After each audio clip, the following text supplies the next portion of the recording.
The night shift at the gas station was something I had grown accustomed to. The solitude was almost comforting. The soft hum of the fluorescent lights, the faint crackle of the radio playing old country songs, and the rhythmic tick of the clock counting down the hours until dawn. It was a routine I knew well, a quiet and predictable job that left plenty of time for my thoughts to wander. But there was one night when that routine was shattered. One night that still haunts me. It was a Thursday, just after 2 a.m. The rain was coming down in sheets, the kind of relentless downpour that soaks you to the bone in seconds. The roads were empty, and the only light came from the flickering neon sign outside the station, casting an eerie glow on the wet pavement. I was sitting behind the counter, half asleep, my eyes glazed over as I stared at the tiny portable TV that was showing some late-night infomercial. That's when the phone rang.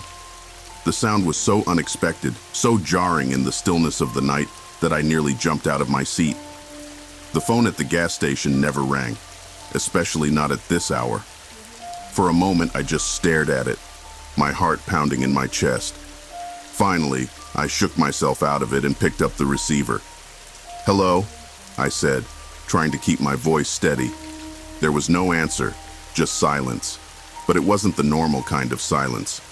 It was thick, heavy, almost oppressive, as if the caller was holding their breath on the other end of the line.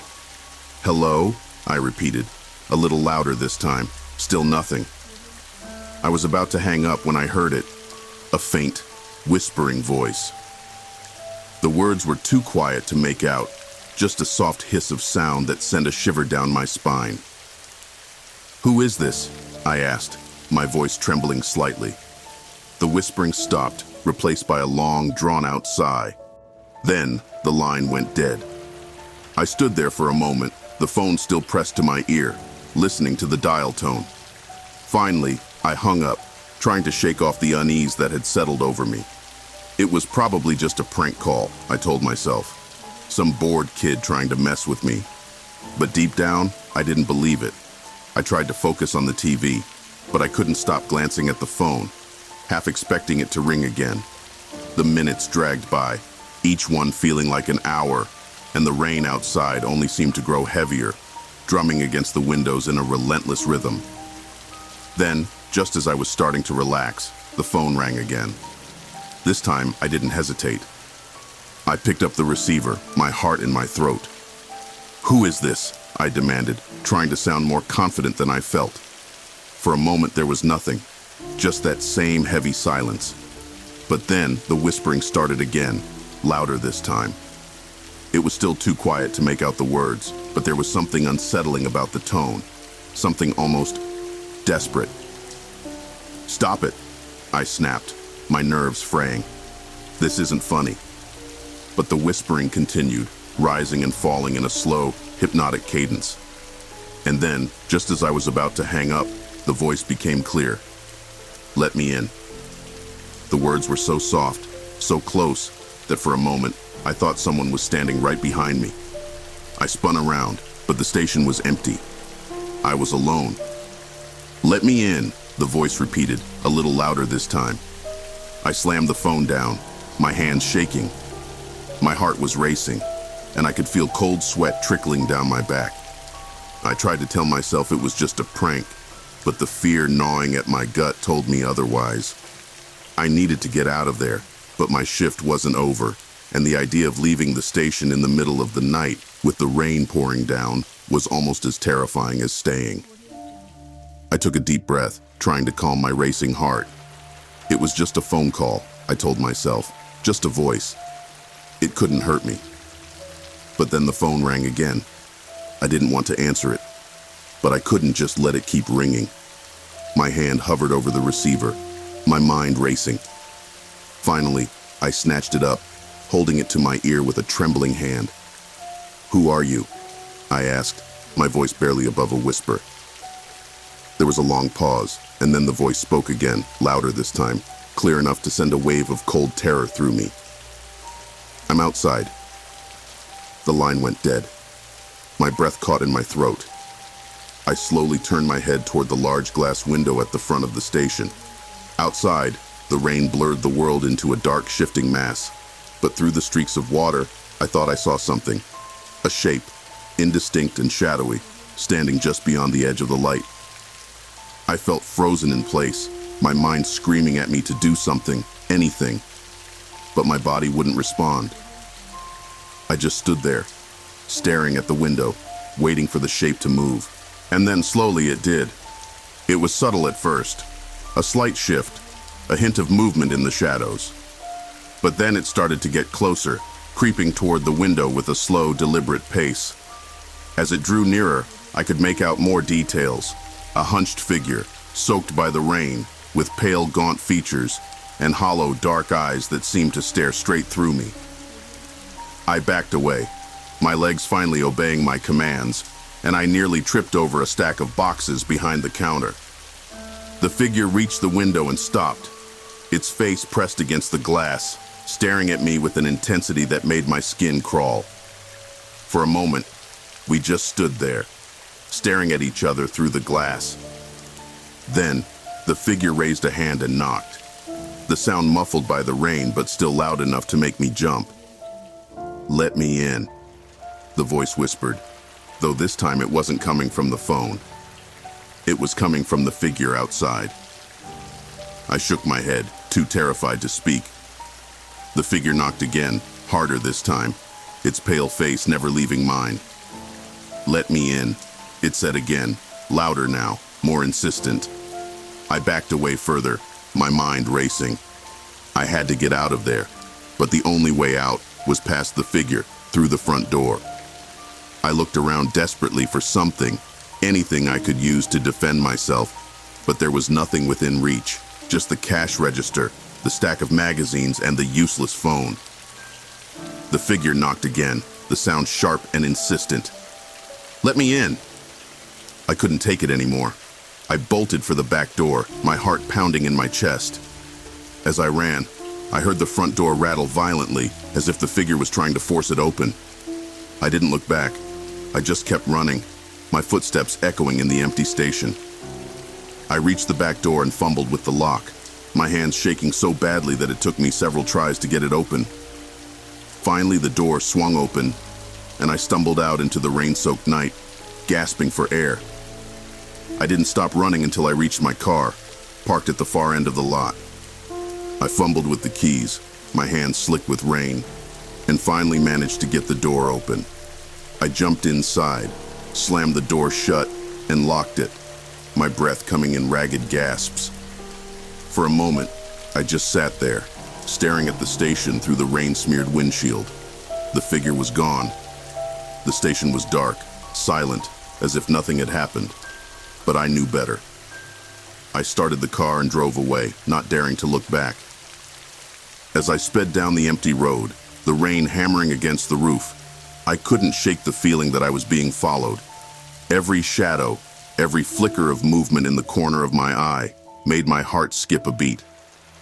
When I finally got home, I locked every door, every window, and sat in the middle of the room, my back against the wall, the phone beside me, waiting for it to ring. But it never did. I quit the gas station the next day, refusing to ever go back. But even now, years later, I can't drive past that place without feeling a cold knot of fear in my stomach. And sometimes, in the dead of night, I still hear that voice, whispering in the back of my mind, "Let me in." And I know deep down that if I ever let it in, I'll never be able to close the door again.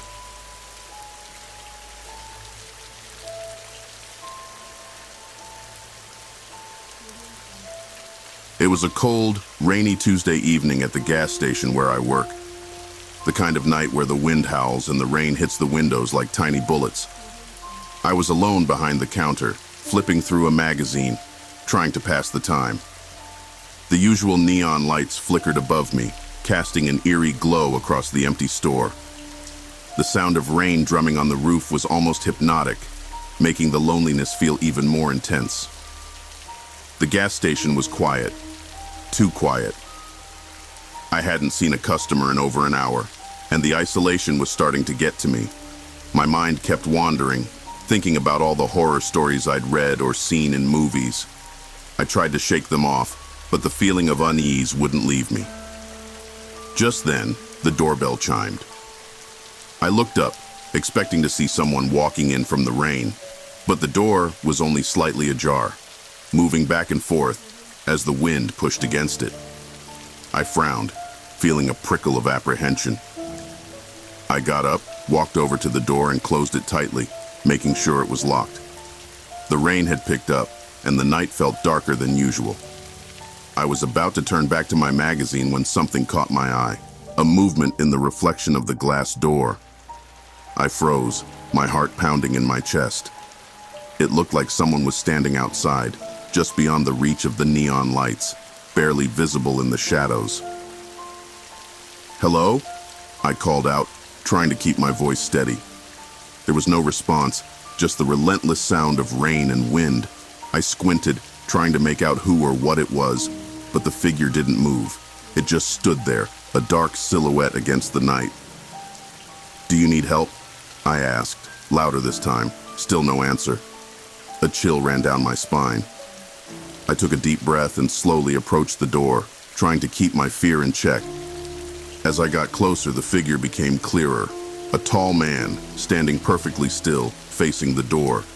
His clothes were drenched from the rain, and his head was tilted slightly to one side, as if he was watching me. I reached the door and hesitated, my hand hovering over the handle. Something about this man felt wrong, very wrong. His presence sent a wave of dread through me, but I couldn't just leave him out there. Gathering my courage, I slowly opened the door, the wind immediately whipping against my face. "Can I help you?" I asked, trying to sound as calm as possible. The man didn't respond. He just stood there, staring at me with an intensity that made my skin crawl. I noticed that his eyes were wide, too wide, as if they were fixed in a permanent state of shock or horror. His face was gaunt, his skin pale and almost translucent under the harsh glow of the lights. "Are you okay?" I asked again, my voice trembling slightly. The man finally moved, but only slightly. He leaned in closer, his eyes never leaving mine. "I need to find the mirror," he said in a low, raspy voice that sent a shiver down my spine. "The mirror?" I repeated, confused. "What mirror?" His gaze grew more intense, almost desperate. "The mirror, the one that shows them." I had no idea what he was talking about, but the urgency in his voice was unsettling. "I'm sorry, I don't understand. There's no mirror here." The man's expression twisted into one of frustration and fear. "There is. It's here. It's always here." He pushed past me into the store, his wet shoes squeaking on the linoleum floor. I watched, frozen in place as he began searching the aisles, muttering to himself about the mirror and them. I didn't know what to do. My instincts were telling me to call the police, but something about the situation made me hesitate. After a few minutes, the man returned to the front of the store, his face a mask of hopelessness. "I can't find it," he whispered, more to himself than to me. He looked up at me, and for the first time I saw a glimmer of something in his eyes. Fear. "They're coming," he said, his voice barely audible. "And without the mirror, I can't stop them." Before I could ask what he meant, he turned and left the store, disappearing into the rain without another word. I stood there, stunned, trying to make sense of what had just happened. The door swung shut behind him, and the store was silent once again. I locked the door, my hands shaking, and hurried back to the counter. My mind was racing, replaying the strange encounter over and over. Who was that man? What was he talking about? And why did his words fill me with such an overwhelming sense of dread? I tried to focus on my magazine, but the words blurred together. All I could think about was the man's parting words. "They're coming." The rest of the night passed in a tense, uneasy silence. I kept glancing at the door, half expecting the man to return or something far worse to appear. But nothing happened. The rain eventually stopped, and the first light of dawn began to creep into the sky. When my shift finally ended, I hurried to my car, the memory of the night's events still fresh in my mind. As I drove home, the world outside seemed eerily quiet, as if holding its breath. When I got home, I couldn't shake the feeling of unease. I checked all the doors and windows, making sure they were locked tight. I even covered the mirrors in my house, a strange impulse I couldn't explain. Then I went to bed, but sleep didn't come easily. I kept thinking about the man, his desperate search for a mirror, and his cryptic warning. I don't know who he was or what he was running from, but one thing is certain. I'll never forget that night at the gas station. And every time I see a mirror, I can't help but feel a cold shiver run down my spine, wondering what might be looking back at me from the other side.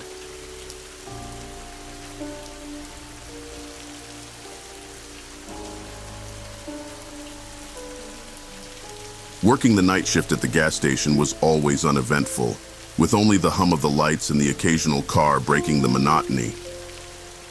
Most nights, I'd count down the hours with a sense of boredom, flipping through old magazines to stay awake. But one night, something happened that shattered the routine, something I still think about whenever the night grows too quiet. It was a Wednesday night, just after 1 a.m.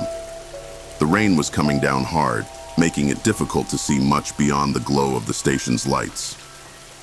I was behind the counter, nursing a cup of coffee, when I noticed a figure approaching the glass doors. He was moving slowly, almost hesitantly, like he was unsure whether to come in. When he finally did step inside, I felt an immediate sense of unease. The man was soaking wet, his clothes clinging to his body. But it wasn't the rain that made him look so disheveled. It was something else. His face was gaunt, his eyes sunken and wide with fear. He looked like someone who hadn't slept in days. He didn't say anything at first, just stood there dripping onto the floor, staring at me with a kind of haunted desperation. I set my coffee down, trying to hide my discomfort. "Can I help you?" I asked, my voice sounding far calmer than I felt. He nodded slowly, then shook his head as if he couldn't make up his mind. Finally, he spoke, his voice barely more than a whisper. "I need a place to hide." I frowned, not sure I'd heard him correctly. Hide? From what? The man's eyes darted around the store, scanning the windows, the aisles, the corners where the light didn't quite reach. "They're coming for me," he said, his voice trembling. "Please, you have to help me. They're coming." I glanced outside, but the rain and darkness made it impossible to see anything beyond the immediate area. "Who's coming?" I asked, trying to make sense of what he was saying. He didn't answer right away.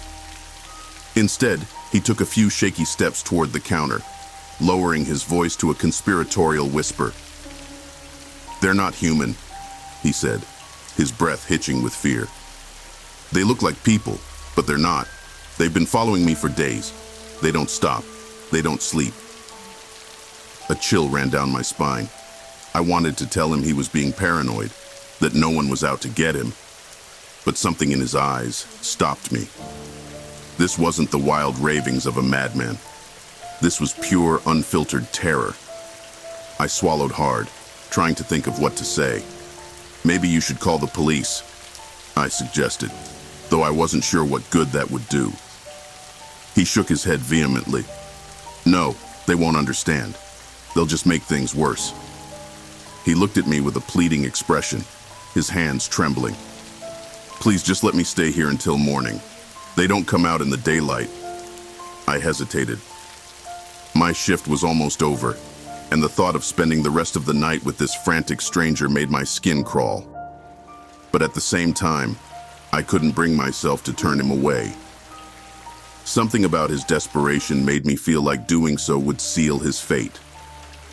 "Okay," I said finally, nodding toward the back of the store. "You can wait in the storage room. It's out of sight, and there's a lock on the door." The man's relief was palpable. He muttered a shaky "thank you" and hurried to the back of the store, disappearing into the storage room. I heard the lock click behind him, and then there was only silence. For the next hour, I tried to focus on my usual tasks, restocking shelves, cleaning the counter, but my mind kept drifting back to the man. His words echoed in my head, feeding my growing unease. Who or what was he so afraid of? And could it really be as bad as he said? At 2 a.m., just as I was about to start counting down the till, I noticed something that made my heart skip a beat. Through the rain-streaked windows, I saw movement, figures, barely visible in the darkness, standing just beyond the reach of the station's lights. I stared, my breath catching in my throat. There were 3 of them, all standing perfectly still, their faces obscured by the shadows. My first instinct was to dismiss it as a trick of the light, but deep down, I knew better. They were real, and they were watching the gas station. A sense of dread settled over me, heavy and suffocating. I didn't know what to do. Should I call the police? Should I wake the man in the storage room? Before I could make a decision, the figures started moving, slowly, deliberately, toward the station. Panic surged through me. I grabbed the phone and dialed 911, but the line was dead. The store's power flickered, and the lights dimmed, plunging the station into a half-darkness that made the shadows seem alive. The figures were closer now, close enough that I could see their faces through the rain-spattered glass. My blood ran cold. Their faces were pale, expressionless, their eyes black voids that seemed to swallow the light. They moved in perfect unison, their steps soundless, their gazes fixed on the store. I backed away from the counter, my mind racing. I had to do something, but what? My thoughts were a jumbled mess, panic threatening to overwhelm me. The figures reached the door, and I realized with a jolt of terror that I hadn't locked it. The door creaked open, and the figures stepped inside, the sound of rain growing louder as they crossed the threshold. I wanted to run, to hide, but my legs felt like they were made of lead. I could only watch as they moved toward the back of the store, their eyes never leaving mine. They knew he was here. I don't know what came over me, but in that moment, I ran. I dashed to the storage room and pounded on the door. "They're here!" I yelled, my voice cracking with fear. "They're here!" The door flew open, and the man stumbled out, his face a mask of terror. He didn't say anything, just grabbed my arm and pulled me toward the back exit. We burst through the door into the pouring rain, sprinting across the parking lot toward his car. We didn't stop until we were inside, the doors locked and the engine roaring to life. I looked back at the station, expecting to see the figures following us, but there was nothing, just the empty store, bathed in the sickly glow of the flickering lights. The man floored the gas pedal, and we sped away from the station, the rain pounding against the windshield. Neither of us spoke, too shaken to process what had just happened. I kept glancing in the rearview mirror, half expecting to see those pale faces staring back at me, but all I saw was the dark, empty road. We drove in silence for what felt like hours until finally, the man pulled over at a rest stop on the edge of town. He turned off the engine and slumped back in his seat, his hands shaking. "They're gone," he said, more to himself than to me. For now, at least. I didn't know what to say. I wanted to ask who they were, what they wanted, but the words wouldn't come. Instead, I just nodded, my mind still reeling from the encounter. He looked at me then, his expression a mix of gratitude and sorrow. "Thank you," he said quietly. "I'm sorry I got you involved in this." Before I could respond, he opened the door and stepped out into the rain. I watched as he walked away, disappearing into the night, and I knew I'd never see him again. I drove home in a daze, my thoughts a chaotic jumble of fear and disbelief. I knew what I'd seen was real, but I couldn't begin to understand it. All I knew was that my life would never be the same. The next day, I called in sick and stayed home, too shaken to face the world. I tried to put the events of that night out of my mind, but I couldn't escape the feeling that something had changed, that the darkness I'd glimpsed was still out there, lurking just beyond the edge of the light. And sometimes, late at night, when the world is quiet and the shadows seem to stretch a little too far, I think about those figures and the man who ran from them. I wonder if they ever caught up with him, and if they did, what they might have done. But I'll never know. All I can do is hope that I never see those pale faces again, and that whatever they were, they stay far away from me.